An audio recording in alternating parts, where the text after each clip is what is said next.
Agradecemos a The Ashton Family Foundation, Dorothy Nielsen y al Centro Laura J. Wills para estudios del Libro de Mormón. El Instituto de Becas Religiosas Neil A. Maxwell, en asociación con los estudios religiosos de la Universidad de Brigham Young y BYU Broadcasting, presentan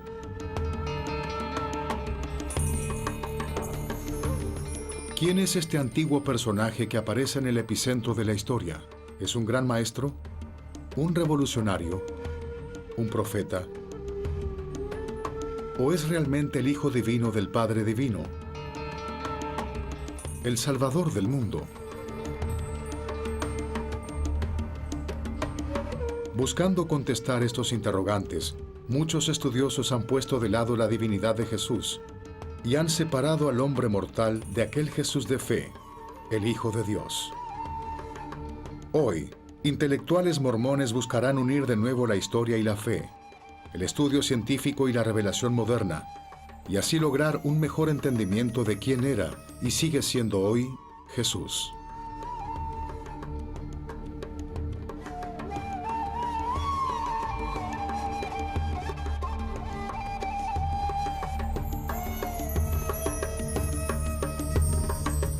El Mesías.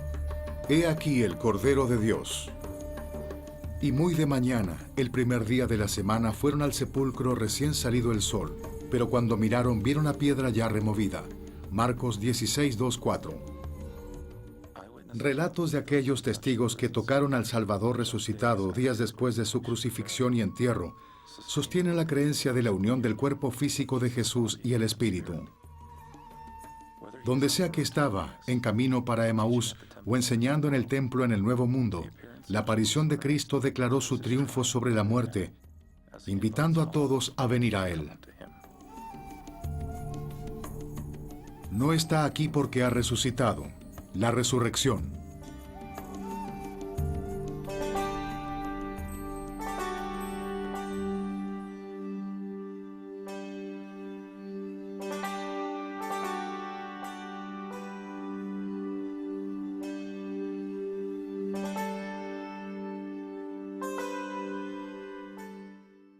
Para los creyentes, la resurrección es un evento que pudo haber tenido lugar aquí.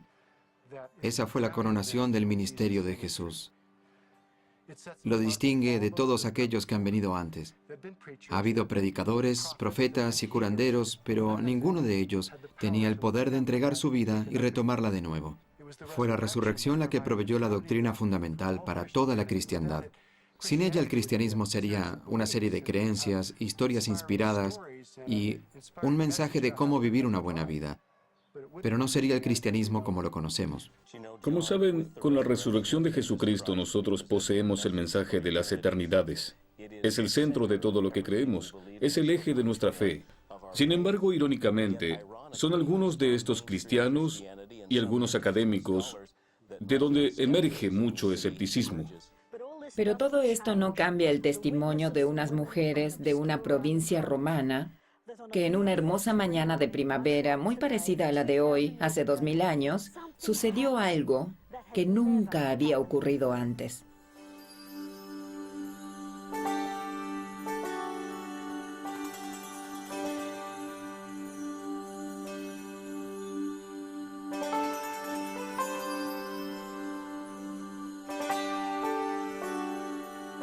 La resurrección. ¿Qué es la resurrección?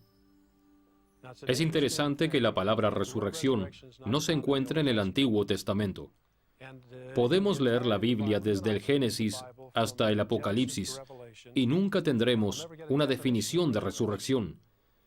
Es aquí donde el Evangelio restaurado llega a ser tan maravilloso. Usted va al libro de Alma, por ejemplo, y Alma es el que nos dice que la resurrección es la unión inseparable de cuerpo y espíritu. Así de simple. Se convierte en el cimiento en el cual la verdad de todos los evangelios se basa. Lo más difícil de aceptar desde el punto de vista teológico de los cristianos antiguos es la idea de una resurrección del cuerpo físico del Señor. Para el siglo IV, la tensión se resuelve sola, desafortunadamente en la dirección de una resurrección no tangible. Y estos académicos niegan totalmente la resurrección corporal del Señor, diciendo que fue apologética. Las diferentes versiones de la resurrección se pueden agrupar en tres categorías. La primera se centra en el poder de la personalidad del Señor, y que Él fue tan carismático que al principio los discípulos no podían sobreponerse al hecho de su muerte, y como resultado tuvieron una tensión interna, tensión en el grupo y hasta cierta neurosis. El resultado fue una amplia alucinación en la que ellos creían haber visto a Jesús. La segunda viene de la idea de que Jesús realmente no murió en la cruz y que fue resucitado artificialmente en la tumba. Hizo su acto de presencia y luego se fue. Y la tercera, bastante interesante, sigue el escenario judío, aquel que encontramos en Mateo 28, donde los judíos le pagaron a los guardias para que dijeran que los discípulos vinieron y se robaron el cuerpo y luego hicieron circular estas historias.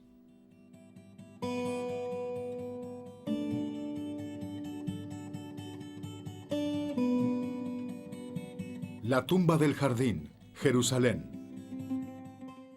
Ha habido mucha atención enfocada en las diferencias en el relato del Evangelio de la Resurrección. Preguntas como, ¿hubo solo un ángel o dos en la tumba? ¿Estaba Pedro solo cuando vio al Señor resucitado? ¿O estaba con el apóstol Juan?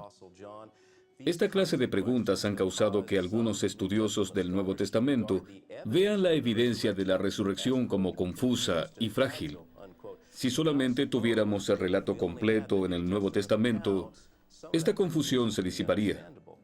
Claro, pero si añadimos la revelación moderna, si añadimos el Libro de Mormón, Doctrina y Convenios, y el testimonio de los profetas modernos, entonces la evidencia de la resurrección de Jesús como un ser físico glorificado es abrumadora.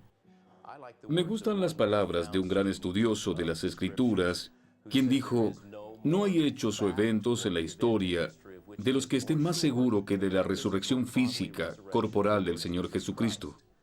Y ese estudioso, de hecho, fue también un profeta de Dios, Ezra Taft Benson. Evidencia de la resurrección. Tenemos muy buena evidencia que data de los inicios de la Iglesia, que confirman que fue un acontecimiento histórico el que ocurrió aquí. Por ejemplo, aquellos que en realidad vieron y escucharon al Señor. Los 2 hombres en el camino a Emaús, los 10 discípulos. Pablo dice que había 500 hermanos que lo vieron a la vez. Y tenemos al mismo Pablo quien ve al Señor. Pero hay otra clase de testigos, y estos son no solo los que vieron y escucharon al Señor, sino también aquellos que lo tocaron. Las mujeres en la tumba, que fueron enviadas a decirles a los apóstoles, se encuentran con el Señor en el camino. Y es interesante que se arrodillen y toquen los pies de Jesús y lo adoren. Pero la palabra griega es fuerte aquí, la palabra es karateo, que significa agarrar, aferrar. Esto no fue un pequeño roce o fricción. Tocaron al Señor, se aferraron. Y obviamente tenemos a Tomás quien dijo, hasta que no toque sus heridas, no creeré. Así que cuando el Señor aparece y dice, aquí estoy, aquí está la herida en mi costado, estas son mis manos. Tomás fue un testigo palpable. Pero curiosamente, alguien a quien muchas veces perdemos y es por un problema de traducción, es a María Magdalena.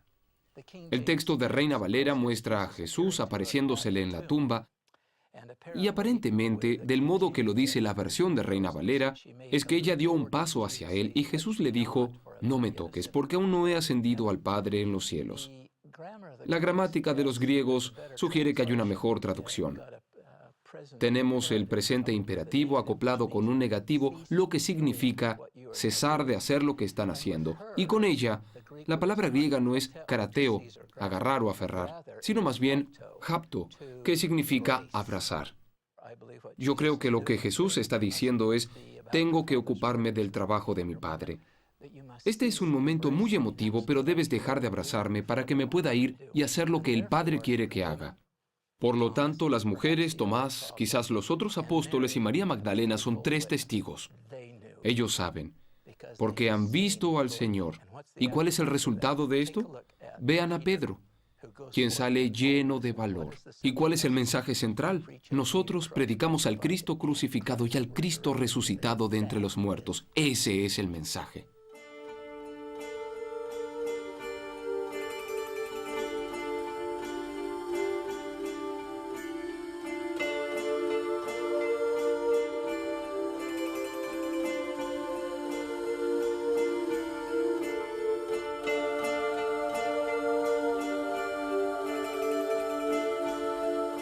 Las mujeres. Las dos historias más importantes en la historia de la Tierra, en lo que se refiere al Evangelio de Jesucristo, es la historia del nacimiento de Cristo, la realidad de su carácter divino y su resurrección, la cual es la coronación de su ministerio y demuestra que efectivamente Él es el Hijo de Dios. Y en ambos casos, las mujeres desempeñan un papel importante como testigos especiales de esos eventos. Es muy interesante la relación que existía entre el Salvador y las mujeres en el Nuevo Testamento. La historia de las mujeres en este planeta ha sido bastante compleja y hemos pasado por momentos difíciles en términos de quiénes somos y cómo seremos tratadas. Y aunque aquí tenemos un libro que ha sobrevivido cientos de años, aún es imposible borrar ese amor y ese respeto. Él nunca mostró favoritismo. Es amable y es firme. Él es respetuoso y les enseña la misma doctrina que enseña a los hombres. No hay diferencia para él. ¿Y por qué debía haberla? Él es el Dios del mundo. Él es quien vino a salvar a todos. Uno se puede preguntar, ¿por qué? ¿Por qué él se preocupa en cuanto al modo de tratar, la comprensión, el amor de las mujeres? ¿Qué de los 12 apóstoles? Mi propia conclusión es que en nuestra ley y costumbres, o en el Israel antiguo, la responsabilidad de un hombre por su hogar, en este caso su madre, y otros allegados a él, parece predominar. Ellas son las mujeres las que reciben la instrucción de ir a decirle a Pedro y al resto de los hermanos lo que ha pasado. Y luego ellos vienen y testifican que el cuerpo de Cristo no está en el sepulcro. Todos los encuentros con mujeres, Marta, María, y luego el intercambio final en la tumba, al aparecer primero a María en su cuerpo resucitado y al pedirle que lleve el mensaje. No sé si es posible que los hombres comprendan lo que esto significa para las mujeres, el tipo de dignidad que nos da a cada una de nosotras y sin favoritismo.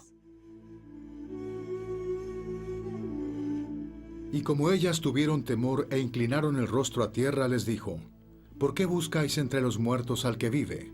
Lucas 24:5. Los apóstoles.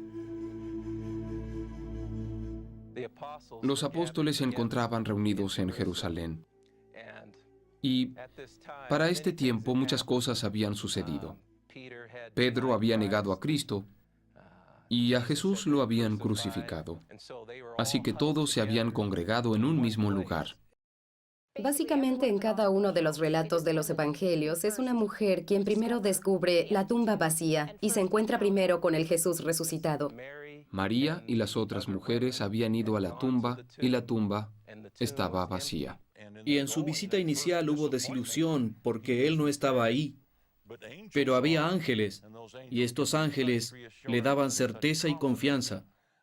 Debió ser hermoso, una experiencia sublime y un momento emotivo, al igual que la instrucción de ir a informarle a los hermanos. Ellas regresan donde los discípulos y le cuentan lo sucedido, y los apóstoles simplemente no les creen y se ríen de ellas. Esto nunca había pasado.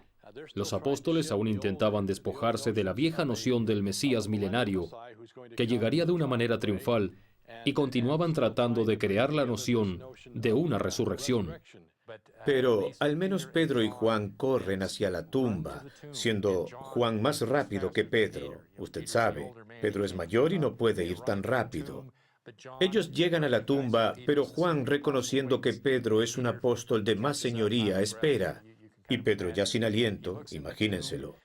Él mira dentro de la tumba y observa detalles como la mortaja cuidadosamente doblada en el lugar donde Cristo estaba. Creo que es aquí cuando ellos empiezan a creer lo que Cristo había dicho. Eso fue como un indicio de luz.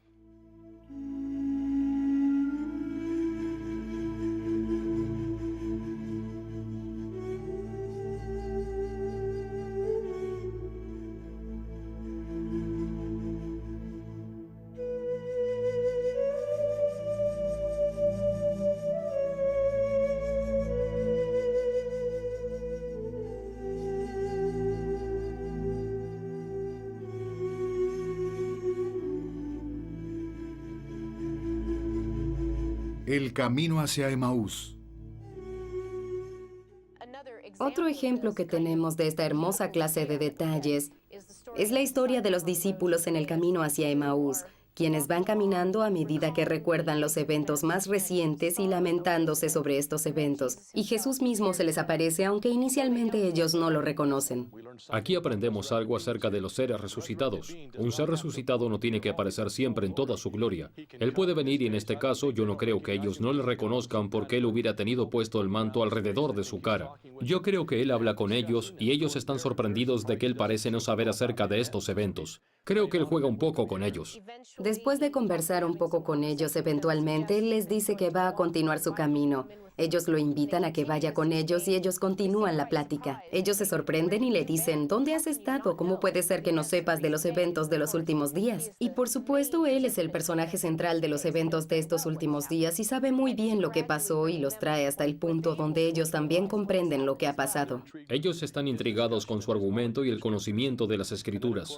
Y por supuesto, cuando él parte el pan con ellos y se los reparte, ellos ven quién es él, lo reconocen como el Salvador, y luego desaparece de su presencia. Lo que me conmueve en lo relacionado a estos testigos de la resurrección es que ellos no dicen, cuando Él nos estaba abriendo las Escrituras, no ardía nuestro corazón en nosotros mientras nos hablaba en el camino. Al contrario fue, ¿no ardían nuestros corazones cuando nos explicaba las Escrituras? Ellos sintieron algo, no solo fue lo que vieron. Fue lo que sintieron, lo que los conmovió y lo que testificó. A veces pensamos que tenemos que ver para saber. Ellos sintieron algo y sabían aún más por lo que sentían. Esto es importante para nosotros. A veces tendemos a ignorar los impulsos del Espíritu. Ellos no lo hicieron y esto es importante.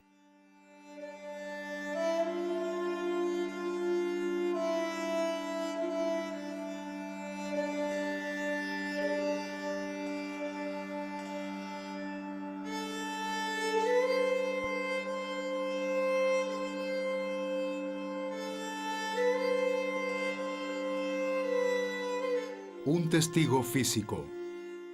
Pedro más tarde diría que nosotros no hemos seguido fábulas ingeniosamente concebidas, pero nosotros somos testigos visuales de su majestad.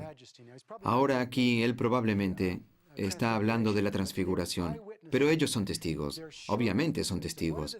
Y uno de los eventos del cual son testigos, y es muy importante, es el aspecto físico de la resurrección. Cuando el Señor se le aparece a los discípulos, sus primeras reacciones fueron de temor, porque ellos pensaban que estaban viendo un espíritu. Claramente aún no comprendían bien toda esta noción de un personaje resucitado. Y no los podemos culpar, porque esto nunca había pasado antes. Pero para ayudarles a apaciguar sus temores, Lucas escribe, y esto es muy significativo, que Jesús les pide que se acerquen y toquen sus manos y pies. Él quería asegurarse de que supieran que Él era el mismo Cristo, que estuvo con ellos durante 3 años y medio en su ministerio mortal, y que Él era el Salvador resucitado y que tenía un cuerpo resucitado. Y para subrayar aún más sobre la realidad física de su estado resucitado, Él come algo enfrente de ellos para demostrar que Él todavía tiene un cuerpo. Y Él lo dice muy claramente, un espíritu no tiene carne y huesos como vosotros veis que yo tengo. Estos 10 apóstoles, porque en ese momento Tomás está ausente, pueden ahora literalmente decir, yo sé que Jesucristo se levantó de entre los muertos, yo lo vi, yo lo toqué, y Él comió conmigo. Y luego, una semana después, los apóstoles están de nuevo reunidos y esta vez Tomás está con ellos, el mismo que dijo, si no meto mi dedo en el lugar de los clavos y meto mi mano en su costado, no creeré. Y Cristo aparece y dice, Tomás, ven acá. Pon aquí tu dedo y mira mis manos, y acerca acá tu mano y ponla en mi costado, y no seas incrédulo, sino creyente. Aquellos que tuvieron la oportunidad no solo de escuchar y sentir, sino de tocar, reciben un gran testimonio de la divinidad del Salvador resucitado. Sin embargo, el Señor le enseña a Tomás. Él dice, bienaventurados los que no vieron y creyeron. Podemos aplicar esto a nuestras vidas. Puede ser que no hayamos visto al Señor, ni tocado al Salvador resucitado. Pero si creemos sin ver, si tenemos fe que Él es el Señor resucitado y creemos en sus enseñanzas, nosotros también podemos recibir esas mismas promesas, bendiciones y testimonio que recibieron aquellos que lo vieron y lo tocaron.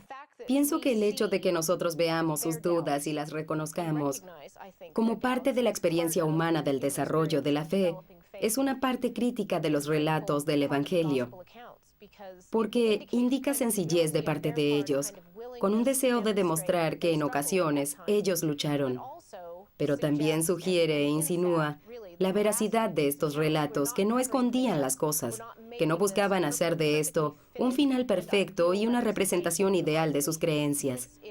Es así como lucharon y llegaron a creer.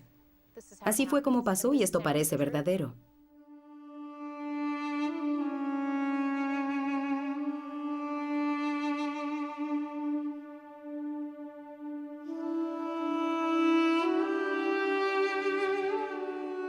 For Fru Kirke, Iglesia de Nuestra Señora, Copenhague, Dinamarca. Hay algo especial acerca del Nuevo Testamento, viendo a Jesús en el día a día. Pienso que es importante verlo desde su lado firme, como alguien que, sin duda alguna, es el Hijo de Dios. Y el relato está en Juan, donde él dice que sale y da el sermón del pan de vida. Qué gran discurso sacramental. Y luego al final tenemos estas conmovedoras declaraciones. Y las multitudes le dejaron, porque él no iba a alimentarlos, así que no estaban interesados en que solo les enseñara. Y se volteó hacia los apóstoles y les dijo, ¿también vosotros queréis iros? Y pienso, qué momento tan conmovedor. Y luego Pedro, bendito sea, se levanta, Señor, ¿a quién iremos? Porque nosotros hemos creído y sabemos que tú eres el Cristo, el Hijo del Dios viviente. Pero siento la emoción de ese momento. Aún el Hijo de Dios debió dolerle y se debió desilusionar de que la gente se aparte cuando Él está dando todo por ellos. Y de nuevo tengo que pensar en mí misma, si yo hubiera estado allí ese día, ¿cómo hubiera respondido? ¿Hubiera sido yo una de esas personas que se alejaron o hubiera sido como Pedro?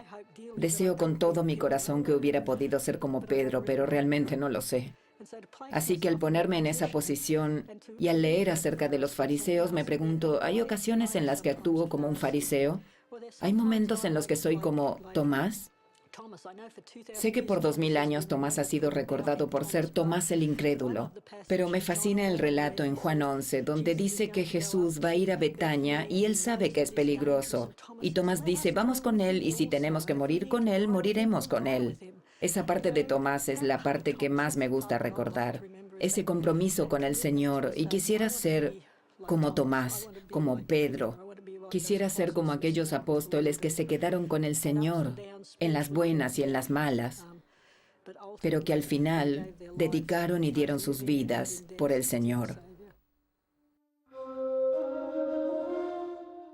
A quienes también, después de haber padecido, se presentó vivo con muchas pruebas indubitables, apareciéndoseles durante 40 días y hablándoles del reino de Dios. Hechos, capítulo 1, versículo 3. 40 días. Lucas menciona los 40 días en los que los discípulos, 11 de ellos, estuvieron con Jesús. Parte de lo que sabemos es que estuvieron en Galilea, sabemos que parte de estos días estuvieron en Jerusalén. El relato está justo al comienzo del libro de Hechos, que si lo leemos muy rápido, lo vamos a pasar por alto. Pero en un sentido, refleja el punto intermedio de estas dos acciones. Él escribe el Evangelio de Lucas y él escribe el libro de Hechos. Y aquí está, casi en el mismo centro, justo a la mitad de todo esto. Yo veo estas 6 semanas como una de las sesiones más importantes de entrenamiento, una de las experiencias de aprendizaje más importantes por las que el Señor pasó con estos hombres. Y veo esto como algo muy importante para la continuación del ministerio, porque todo lo que Lucas narra en el libro de Hechos nace a partir de este momento. Este es el momento en el que Jesús da sus instrucciones finales antes de su ascensión. Y Él hace esto durante este largo periodo. Aquí uno ve la transformación de los apóstoles.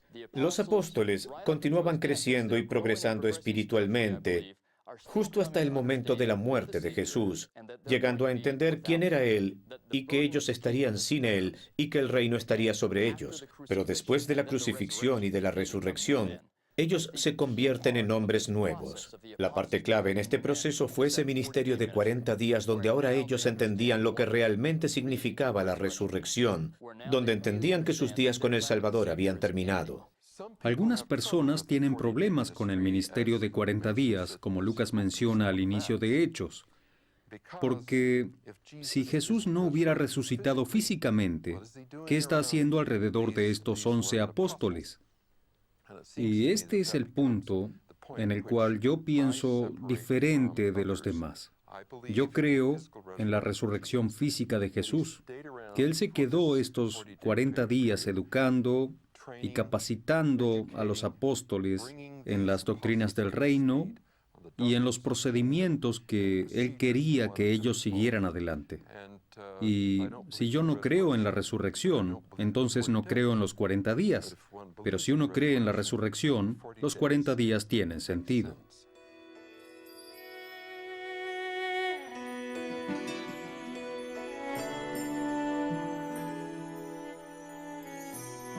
La Escuela Bíblica, Jerusalén. La literatura apócrifa está lejos de ser aceptada como escritura y muy cerca de un mundo de leyendas. En esta, la verdad no se encuentra en historias individuales, sino en tendencias o temas. La tradición oral es persistente y nos da inesperadas pistas acerca de diferentes eventos. En términos de leyendas locales, una de las más comunes es que Jesús estuvo en lugares desde Londres hasta el Tíbet. No debe ser sorpresa la evidencia de que Jesús resucitado visitó otras tierras y otros pueblos. Durante su ministerio mortal, Él declaró a opositores y discípulos igualmente: yo tengo otras ovejas que no son de este redil.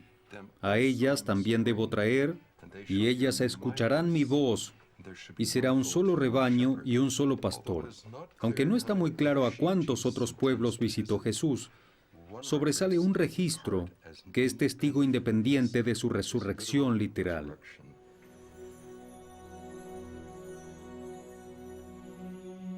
Otro testamento. El título del libro de Mormón es El libro de Mormón, otro testamento de Jesucristo. El libro de Mormón fue preparado por antiguos descendientes de Israel y ocultado para luego salir a la luz en un tiempo en que otro testigo de Jesucristo fuera necesario. Este relata el ministerio de Cristo entre la gente de aquí, del Nuevo Mundo, otro grupo de ovejas que habían sido separadas. Él nos cuenta de sus enseñanzas, convenios, relaciones y especialmente de su ministerio después de su resurrección entre esa gente. Es otro testamento del Evangelio de Jesucristo. Cumple con la ley de los testigos. Por boca de 2 o 3 testigos, toda palabra se restablecerá. La Biblia es el primer testigo de lo que el Salvador hizo en Jerusalén. Y el libro de Mormón es el segundo testigo que testifica que lo que el Salvador hizo en Jerusalén y su resurrección son hechos reales. En la parte central del libro de Mormón, Cristo viene a este nuevo mundo. Es la visita de Jesús a América. Nefi profetiza de esto en 1 Nefi 12:06. y vi abrirse los cielos, y al Cordero de Dios que descendía del cielo, y bajó y se manifestó a ellos. La gente salió y se reunió alrededor del templo, y escucharon una voz que no pudieron identificar. Fue una voz espiritual que penetró sus corazones, y después de la tercera vez, ellos pudieron entenderla. Era una voz que venía de los cielos, y ellos miraron hacia arriba, y pensando que era un ángel, vieron descender al Salvador. Cuando Él se paró entre ellos, les dijo: «He aquí, yo soy Jesucristo, de quien los profetas testificaron que habría de venir al mundo».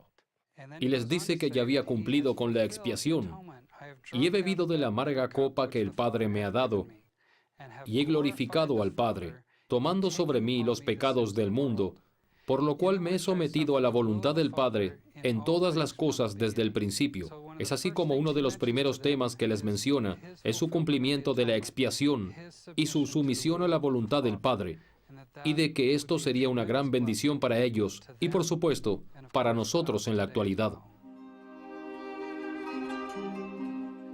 Y sucedió que cuando Jesús hubo hablado estas palabras, toda la multitud cayó al suelo, pues recordaron que se había profetizado entre ellos que Cristo se les manifestaría después de su ascensión al cielo.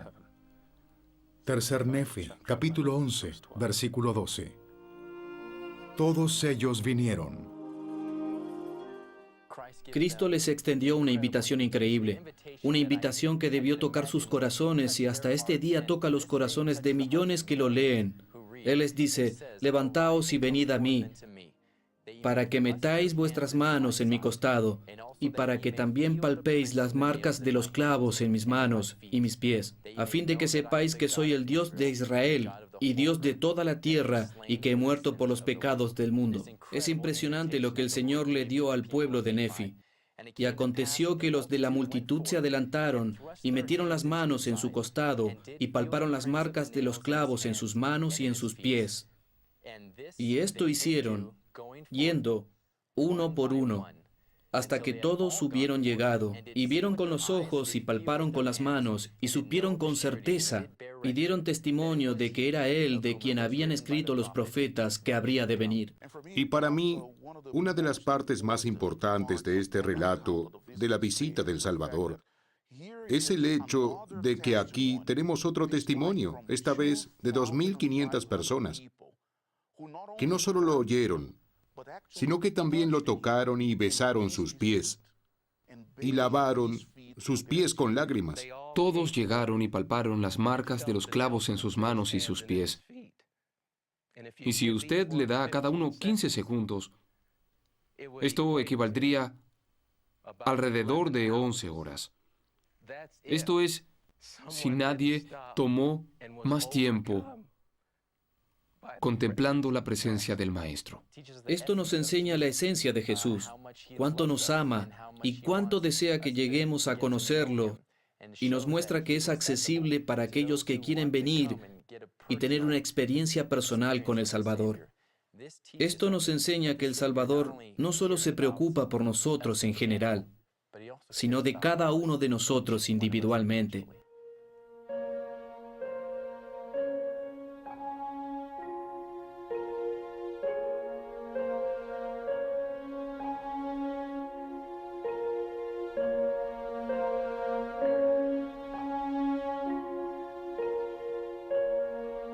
Ordenanzas.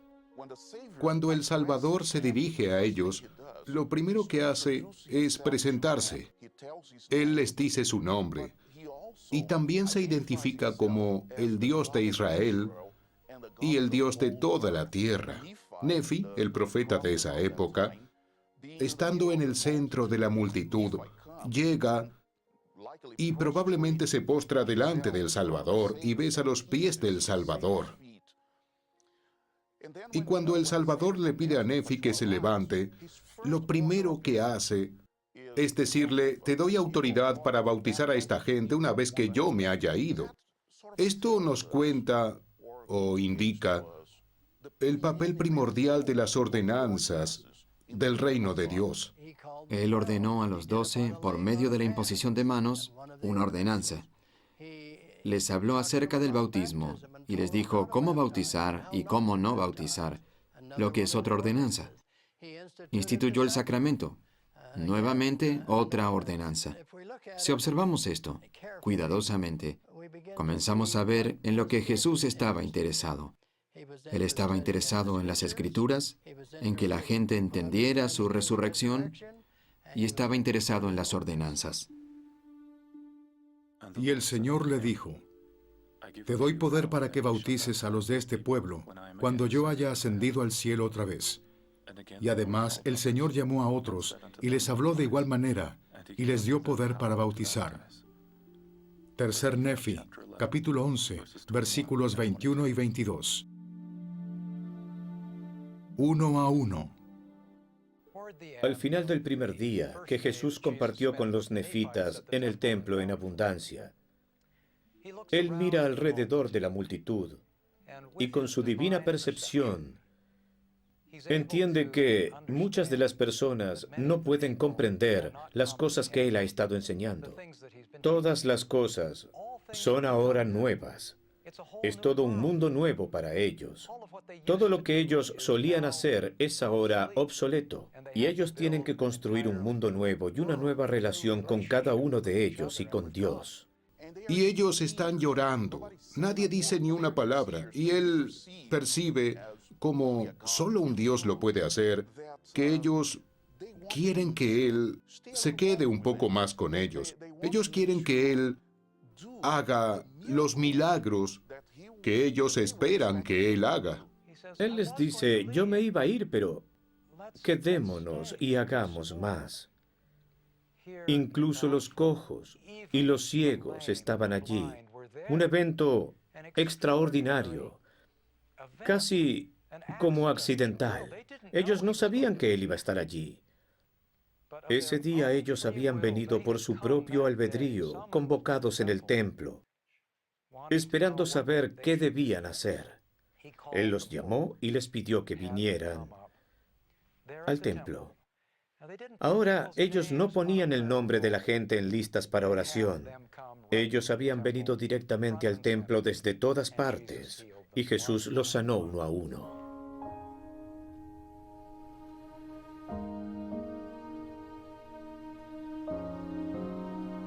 He aquí tus pequeñitos. Él le pide a la multitud que traiga a sus hijos hacia Él. Y entonces la multitud abre un pequeño círculo alrededor del Salvador, y ellos traen a todos sus pequeños y los colocan a los pies de Jesús. Jesús entonces, y esto casi siempre lo pasamos por alto, ofrece una oración muy solemne en nombre de los padres. Y las palabras no pueden expresar lo que Él oró en su nombre. Se nos dice que Él ora usando palabras maravillosas, tan hermosas, con tanta majestuosidad y poder, que las palabras de su oración no se pudieron escribir. Después de esto, Jesús llora. Lo que es muy interesante es la reacción de un ser resucitado, un miembro de la divinidad. Aquí está el Dios de Israel, el Dios de toda la tierra, y está llorando. Y Él dice que es por la fe de la gente. Y luego Él toma a los niños y les bendice nuevamente uno por uno. Y cuando termina de bendecir a los niños, le dice a la multitud que contemple a sus pequeños. Y cuando ellos hacían esto, los cielos se abren y ángeles, seres glorificados, bajan del cielo y rodean a los pequeños y le ministran.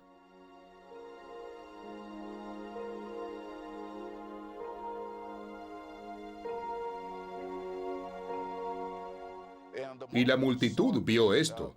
Mormón no nos dice si ellos pudieron escuchar lo que los ángeles estaban ministrando a los pequeños, pero lo que sabemos es que 2 días después, en el tercer día de la visita del Salvador entre los nefitas y los lamanitas, Él causa que los pequeños y aún hasta los bebés hablaran, y de acuerdo a Mormón, hablaron unas palabras maravillosas. Y dicen que fueron grandiosas las palabras que enseñaron. Y es muy significativo también que los hijos hablaron estas palabras a sus padres y madres, en lugar de solo a sus padres. Y las palabras fueron tan maravillosas que no las pudieron escribir. Mormón específicamente declara que aún los bebés pudieron hablar. Ahora, tal vez esto fue un efecto del ministerio de esos ángeles, pero ciertamente muestra que en el reino de Dios, los niños no quedan en un segundo plano ni son ciudadanos de segunda clase. Ellos están siempre en el centro de grandes milagros y palabras. Es una escena muy conmovedora y nos abre una ventana a lo que acontece en el corazón del Salvador, cuando considera la fe y la pureza de su gente.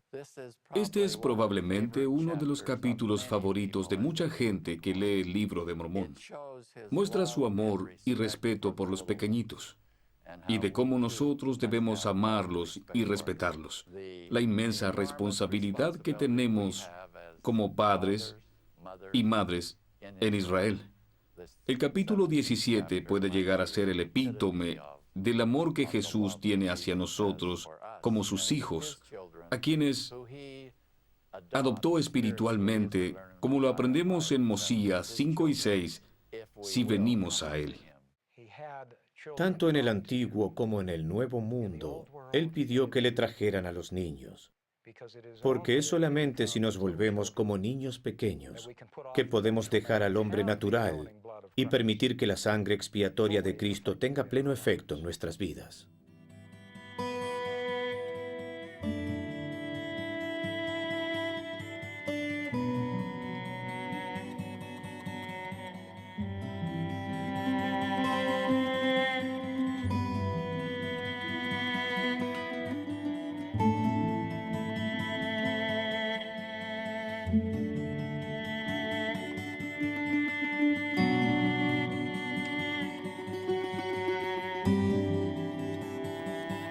Una muralla de testigos.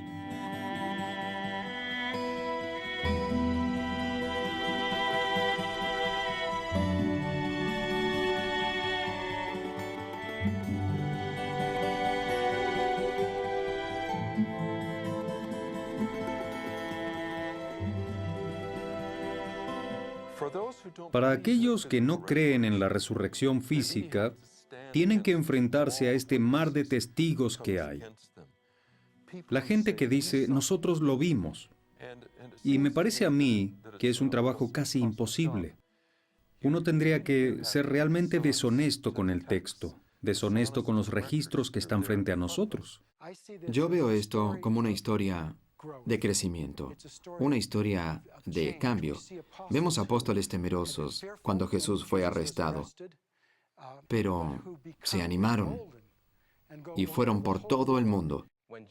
Cuando Él vino, se les apareció a los apóstoles y les dijo que deberían esperar la promesa del Padre, que habría de venir a ellos antes de que empezaran su ministerio.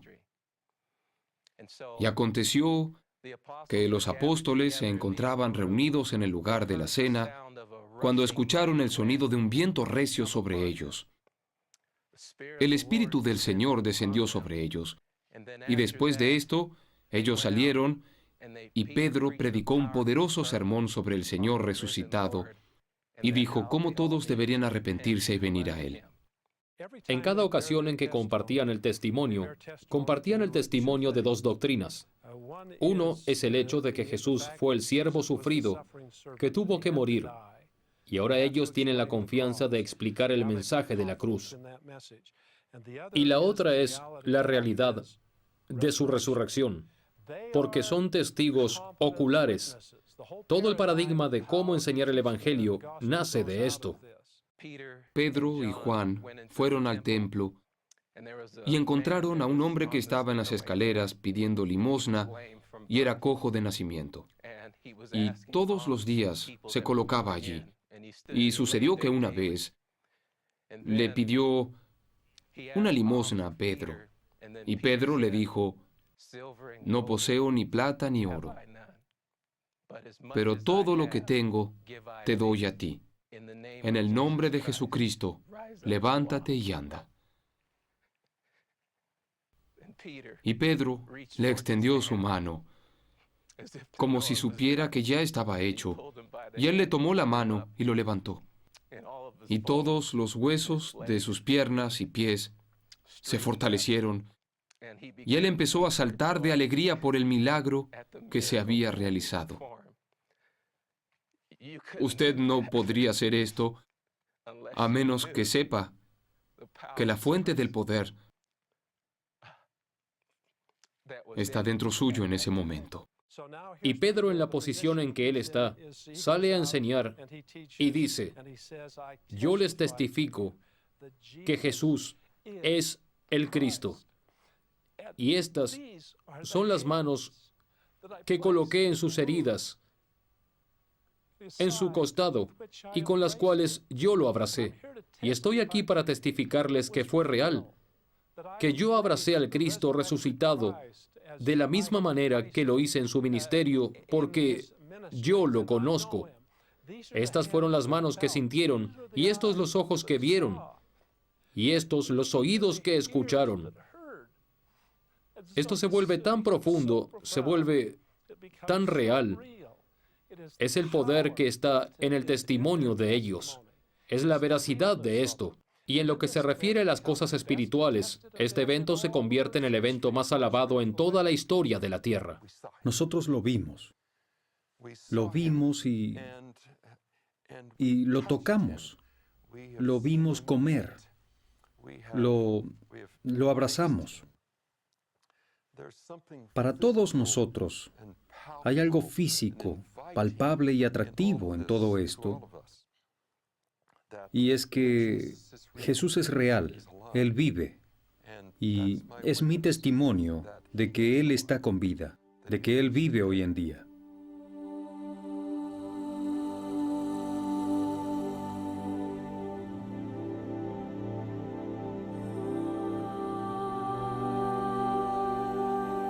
Palacio Frederiksborg, Hillerød, Dinamarca. Las palabras de Pablo a los Corintios encierran la renovada esperanza que arde en los corazones de los primeros discípulos. Cuando las dos Marías y Salomé descubren que la piedra del sepulcro fue removida, cuando Pedro y Juan corren a la tumba para encontrarla vacía, y en los corazones de millones por todo el mundo, cuando en esa mañana el ángel pronuncia quizás las más importantes palabras de toda la historia: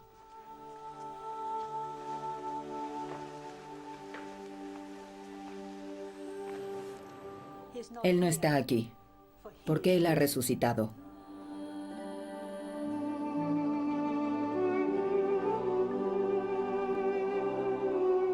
La resurrección de Jesucristo, corroborada por los discípulos en el antiguo mundo, es igualmente confirmada por miles de testigos en el nuevo mundo.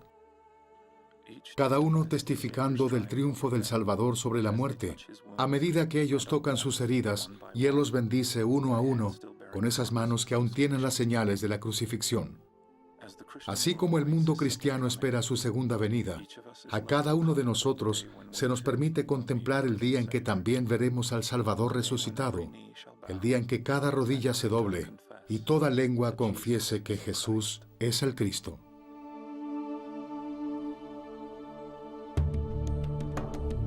El Mesías.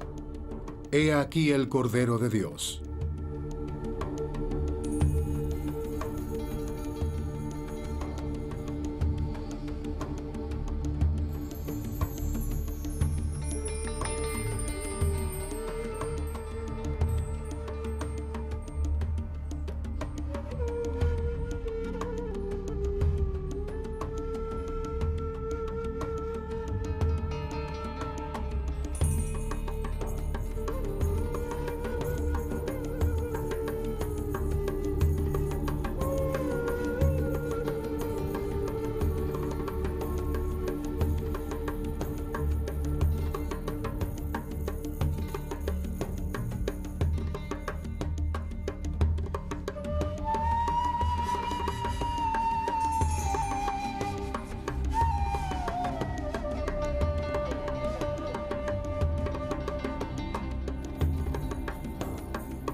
BYU Broadcasting.